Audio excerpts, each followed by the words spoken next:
नमस्कार, मैं दानिश अंसार और आप देख रहे हैं पीआरबी। हरियाणा का चुनाव बीजेपी के लिए अग्नि परीक्षा से कम नहीं रही। तमाम विरोधाभास रहा। जिस तरीके से आपने देखा, कांग्रेस जो है वो चुनाव आयोग गई, सुप्रीम कोर्ट जाने की बात हुई और अब जो है याचिका भी दायर कर दी गई। क्या याचिका है, पूरा मामला क्या है, सब कुछ बताएंगे। उससे पहले आपको बता दे, हरियाणा में बीजेपी यूं तो आपसी कलह को पाटते हुए सरकार बना ली। कहा जा रहा था कि तीन जो चेहरे थे उनके संपर्क में किसी के पास 12, किसी के पास 15 विधायक है, लेकिन चाणक्य अमित शाह की हरियाणा में लैंडिंग होती है और चाणक्य नीति अपनाते हुए अमित शाह जो है तीनों को मना लेते हैं और जो है सरकार बन जाती है। लगातार विरोध हो रहा था, चुनाव आयोग पे सवाल उठाए जा रहे थे।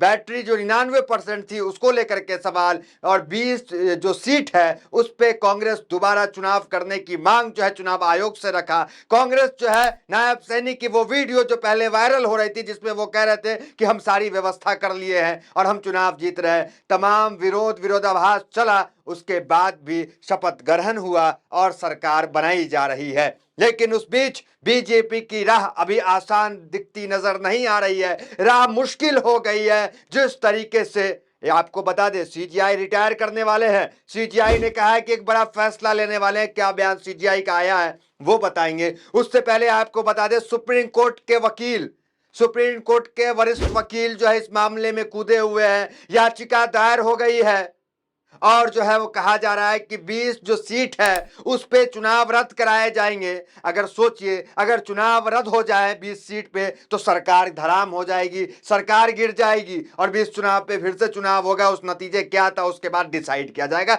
अगर ऐसा हो जाता है, जैसा सुप्रीम कोर्ट के वकील भानु प्रताप, महमूद पराचा, धनंजय, कई वकील हैं, वकीलों की एक टीम है सुप्रीम कोर्ट की जो इस मामले को लेकर लगातार याचिका दायर कर रही है, उनकी खारिज हो रही है, फिर वो सुप्रीम कोर्ट जा रहे हैं, धरना प्रदर्शन जंतर मंतर पे कर रहे हैं। मामला थमा नहीं है। कांग्रेस हालांकि जो है चुप्पी साध ली है, लेकिन सुप्रीम कोर्ट के जो वकील है वो चुप्पी साधने वाले नहीं है। क्या कुछ मामला, और चंद्रचूड़ ने रिटायरमेंट से पहले क्या बयान दिया है जिससे आशा की किरण जो है वो जाग गई है, वो भी आपको बताएंगे। सबसे पहले चंद्रचूड़ का बयान ही आप देख लें जिससे आशा की किरण जागती है, फिर आते हैं याचिका पे। देखिए, मेरा मन भविष्य और अतीत को लेकर चिंताओं से भरा हुआ है। मैं खुद से सवाल पूछता हूं कि क्या मैंने वह सब किया जो मैंने किया था। इतिहास मेरे कार्यकाल को कैसे याद करेगा। चंद्रचूड़ रिटायर करने वाले हैं और चंद्रचूड़ ने अभी तक ऐसा कोई बड़ा फैसला नहीं लिया जिससे चंद्रचूड़ को याद किया जाए।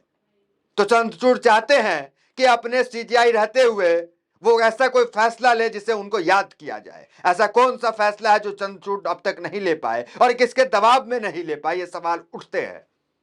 रिटायरमेंट से चंद्रचूड़ क्या करने वाले हैं यह भी देखना दिलचस्प होगा। और एक पत्रकार है, उन्होंने क्या कुछ लिखा है, बड़ी बात जो हरियाणा चुनाव को लेकर के लिखा है, वरिष्ठ पत्रकार है, उनकी बात करेंगे। उससे पहले चुनाव आयोग को जो है सीजीआई ने क्या चिट्ठी लिखी, क्या आदेश दिए, इससे उम्मीद जागती थी कि जो याचिका जो 20 सीट पे डालने की है उस पर भी कुछ किया जाएगा। पहले उस पर देख ले क्या मामला है। चुनाव रेवड़ियों के खिलाफ याचिका पर सुप्रीम कोर्ट ने केंद्र और चुनाव आयोग को जारी किया नोटिस। मतलब सुप्रीम कोर्ट से थोड़ी उम्मीद अभी भी जगती है, क्योंकि सुप्रीम कोर्ट जो है वो सुप्रीम पावर है और सुप्रीम है। तो सुप्रीम जो है तो उन्होंने चुनाव आयोग को नोटिस दिया। जो चुनावी रेवड़ियां जो चुनाव से पहले बांटी जाती है कि हम आपको ये फ्री देंगे, ये वो फ्री देंगे, उस पर जो है चुनाव आयोग को जो है नोटिस को सुप्रीम कोर्ट भेजने का काम किया कि आप सुनिश्चित करें कि ऐसा ना हो। तो ये अच्छा कदम जो है वो सुप्रीम कोर्ट की तरफ से है। अब दूसरा याचिका पे सीधा चले आते हैं। नरेंद्र मिश्रा है, एडवोकेट है नरेंद्र मिश्रा, इनकी याचिका थी। इनकी याचिका जो है वो देखिए, ट्वीट इनका देख पा रहे होंगे आप, और खबर जो है टीवी मीडिया में इनको लेकर क्या चल रहा है वो भी आपको बताएंगे। याचिका को लेकर 20 सीट पे ये चुनाव कराना चाहते हैं, वो सीट जहां ईवीएम 90% चार्ज थे।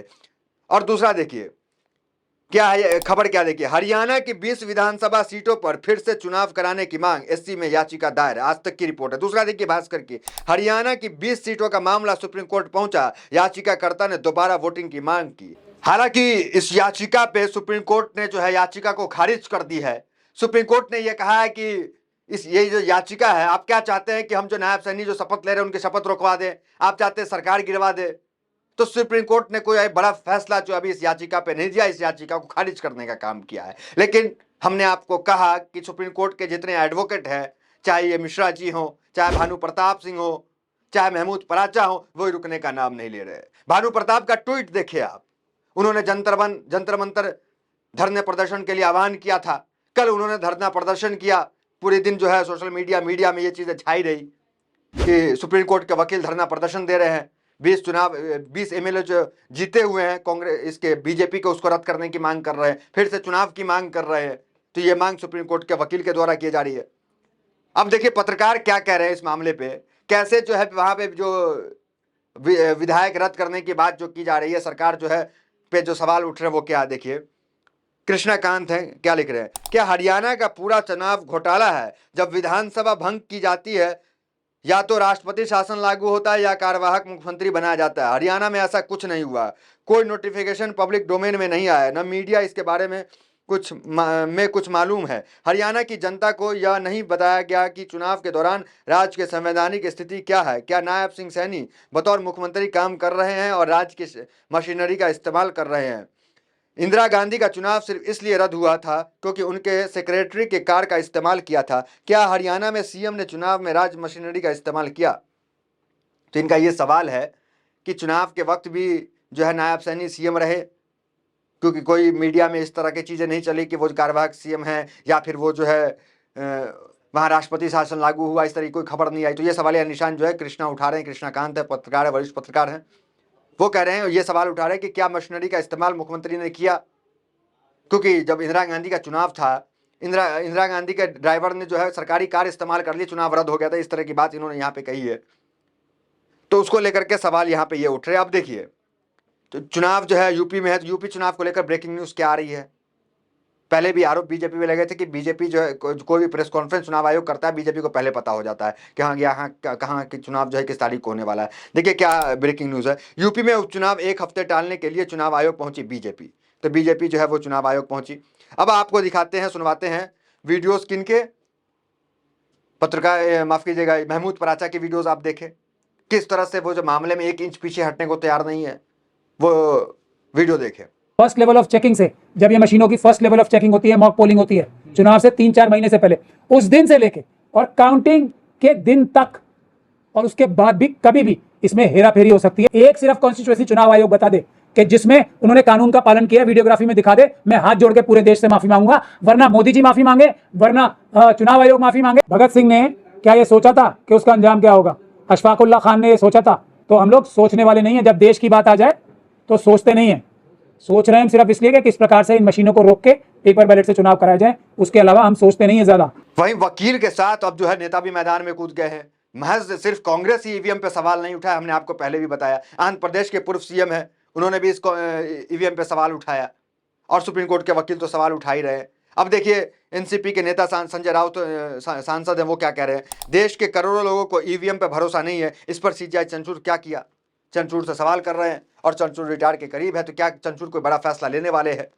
और क्या सुप्रीम कोर्ट के वकील जो आंदोलन कर रहे हैं, आंदोलन में जा रहे हैं, जो याचिका बार बार दायर कर रहे हैं, क्या इनको जीत मिलती है? अगर जीत मिलती है तो ये तो साफ है कि हरियाणा में बीजेपी की सरकार गिरेगी, हरियाणा में फिर से चुनाव होंगे, फिर स्थिति तस्वीर जो है बदलती हुई नजर भी आ सकती है। तो सुप्रीम कोर्ट के वकील पे हमारी पूरी नजर है कि वो क्या करने वाले हैं, क्या कदम उठाने वाले हैं, और सीजीआई रिटायरमेंट से पहले कोई बड़ा फैसला लेते हैं नहीं लेते वो भी देखना दिलचस्प होगा। तो फिलहाल इस वीडियो में इतना ही, मिलता है अगले वीडियो से। मेरे साथ बहुत बहुत धन्यवाद।